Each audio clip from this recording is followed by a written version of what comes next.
అయితే మరోవైపు ఇక ఎండలు మండిపోతూ ఉన్నాయి. తర్వాత మల్లన్న ఎందుకు రావట్లేదని చెప్పేసి కొంతమంది చాలామంది మిత్రులు అడుగుతూ ఉన్నారు.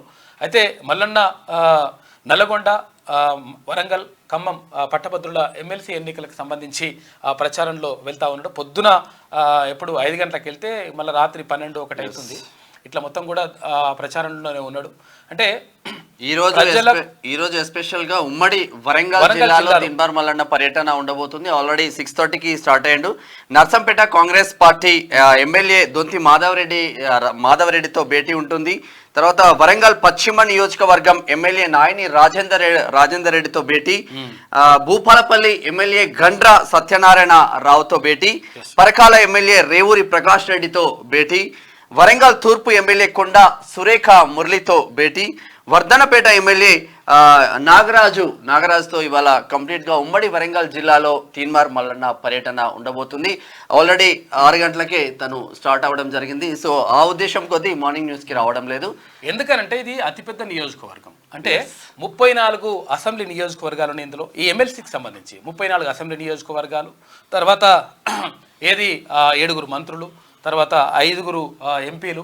ఈ పెద్ద నియోజకవర్గం కాబట్టి తిరగాలంటే చాలా కష్టమైనటువంటి పని. 3 ఉమ్మడి జిల్లాలు ఇక్కడ నల్గొండ, తర్వాత వరంగల్, ఖమ్మం జిల్లా. నల్గొండలో 3 జిల్లాలు ఉన్నాయి. మన కొత్త జిల్లాలు చూసుకుంటే ఖమ్మంలో 2 జిల్లాలు ఉన్నాయి. తర్వాత వరంగల్లో విషయం అంటే చాలా పెద్ద ఎత్తున ఉంటుంది కాబట్టి తిరగడం చాలా కష్టం అవుతా ఉంది. అందుకని అంటే పట్టభద్రులారా ఆలోచించండి. ఎందుకంటే గతంలో మనం బీఆర్ఎస్ పార్టీ అభ్యర్థి అయినటువంటి పల్లా రాజేశ్వరరెడ్డి కోటేస్తే మధ్యలోనే ముంచిపోయిండు. ఒకవేళ నిజంగా కొనసాగేటోడైతే కొనసాగాలి, లేకపోతే నిజంగా ఎప్పుడైనా పట్టభద్రుల గురించి కానీ, నిరుద్యోగుల గురించి కానీ, విద్యార్థుల గురించి కానీ ఏ ఒక్కనాడు కూడా ఒక్క మాట కూడా మాట్లాడినటువంటి పల్లా రాజేశ్వరరెడ్డి 3 సంవత్సరాలు ఉంటే 3 సంవత్సరాలు ముచ్చటగా ఒక్కరోజు కూడా మాట్లాడలేడు. కాబట్టి ప్రశ్నించే గొంతుకైనటువంటి తీన్మార్ మల్లన్నను 100% గెలిపించాల్సినటువంటి అవసరం ఉన్నది. తర్వాత మీరు అంటే ఎవరెవరైతే పట్టభద్రులు ఉంటారో, పట్టభద్రులు కాని వాళ్ళు కూడా, తల్లిదండ్రులు కూడా కొంతమంది ఏముంటుందంటే సానుభూతి పరులు ఉంటారు. అంటే మల్లన్న మంచి పని చేస్తున్నాడు అనేటువంటి ఆ ఉద్దేశం ఉన్నవాళ్ళు మీ పిల్లలకు కానీ, లేకపోతే మీ చుట్టాలకు కానీ, బంధువులకు కానీ తర్వాత ఇట్లా మౌత్ టు మౌత్ వెళ్ళిపోతే చాలా ఈజీగా ఉంటుంది. ఎందుకంటే అతిపెద్ద నియోజకవర్గం అయినప్పటికీ ఇప్పటికే అంటే గతంలో పాదయాత్ర చేసినటువంటి అనుభవం ఉంది. తర్వాత ప్రజలతో మమేకమైనటువంటి తర్వాత ఇక్కడ పట్టభద్రులతో మమేకమైనటువంటి సందర్భం ఉంది. ఇక ఇంత వేయాలంటే ఏ పార్టీ నుంచి తర్వాత ఎవరి నుంచి కూడా అంత ఈజీ కాదు. ఎందుకంటే చాలా కష్టమైనటువంటి పని. అయినప్పటికీ ప్రజలతో మమేకం కావాలి, వాళ్ళతో డైరెక్ట్ కమ్యూనికేషన్స్ ఉండాలనే ఉద్దేశంతో తీన్మార్ మల్లన్న పర్యటన కొనసాగుతూ ఉంది. కాబట్టి మీరు ఒక్కసారి ఆలోచించండి. ఎందుకంటే ఎన్ని కేసులు పెట్టినా కానీ ఇక్కడ ఫస్ట్ టైం 72 రోజులు జైల్లో పెట్టడం, ఆ తర్వాత మళ్ళీ 29 రోజులు ఇక్కడ చెర్లపల్లి జైల్లో పెట్టడం, 100 రోజులకు పైగా జైలు జీవితాన్ని అనుభవించింది. కారణం ఏంటి అంటే మేము కూడా ఉన్నాం ఇక్కడ ఈ చెర్లపల్లి జైల్లో ఉన్నప్పుడు 29 రోజులు నేను కూడా జైలు జీవితం అనుభవించిన.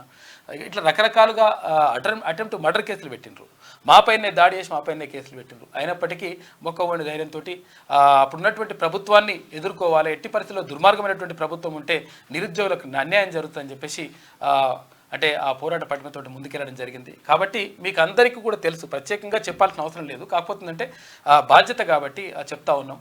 కాబట్టి మీ అందరి ఆశీర్వాదం 100% ఉండాలి. తర్వాత ఏవైతే చిన్న ఏవైతే సమస్యలు ఉన్నాయని చెప్పి చెప్తా ఉన్నారు, దానిపైన కూడా పరిష్కారానికి ఆలోచిస్తూ ఉన్నారు. కొన్ని జీవోలకు సంబంధించి కానీ తర్వాత ఈ విషయమన్నీ కూడా చర్చ జరుగుతూ ఉంది. అయితే అది గత ప్రభుత్వం తీసుకొచ్చినటువంటి దుర్మార్గమైనటువంటి చర్య. దానిపైన ఈ ప్రభుత్వం తీన్మార్ మల్లన్న క్లియర్గా ముఖ్యమంత్రి గారికి విన్నవించిండ్రు 46 జీవోకి సంబంధించి. దానిపైన సానుకూల నిర్ణయం తీసుకుంటా ఉన్నారు.